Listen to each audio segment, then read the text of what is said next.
Hey everybody, it's Andrew from iTeacher and the Edumetaverse, and today we're in one of our virtual worlds. This is river ecology, and as you can see, as you look around, it's a working classroom and environment that's based around the River Torridge in Devon in the UK.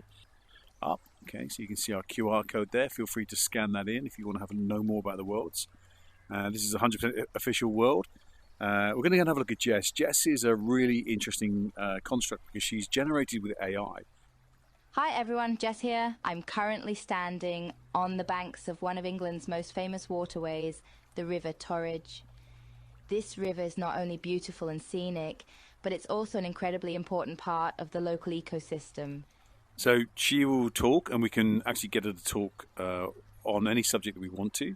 So we can run the voice through AI generative text, and we can get her to speak.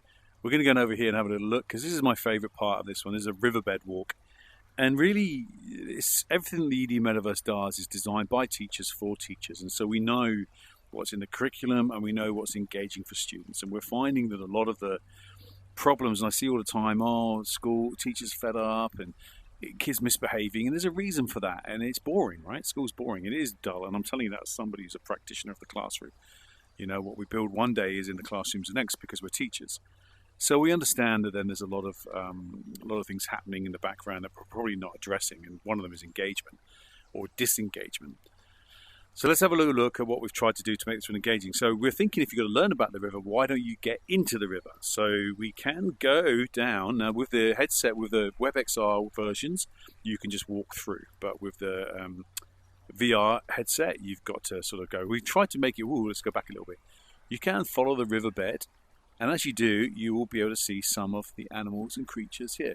Very, very cool, because these fish, we couldn't find a fish, so we used generative AI to make them. And that's pretty cool. So these are perch, and these are territory consumers. And if you're learning about the life cycle, you can see that this is an otter, which is an apex predator, and he's chasing after those fish, this perch there. Move down the riverbed a little bit further, and you begin to see some juvenile eels. I'm quite deep under the water now here, eh? Elvers, and we'll move a little bit. We'll go a bit further up here by the bridge. More fish, and I'm going to just poke my head above the water. Actually, if I can get to here, I can show you. Crouch down. Oh, I'm too old for this. You can see the generative AI fish there, perch. But one of my favourite things, if I jump up and I'm going to come over to the bridge, is this kingfisher. You can see that kingfisher. Now, he was made. We couldn't find a kingfisher, and I didn't have the time to model one. So again, with generative AI, we can create these creatures and just bring them into the virtual world, which is amazing.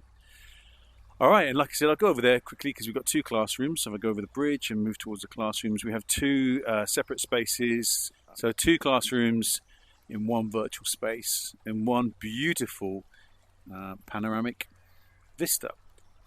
So listen, thanks for coming. Thanks for listening to me blabber on about what I think brilliant worlds. I'm very passionate about education, and the rest of the team are too. So when we create something, it is designed to be used. So get in touch, www.edumetaverse.com.au.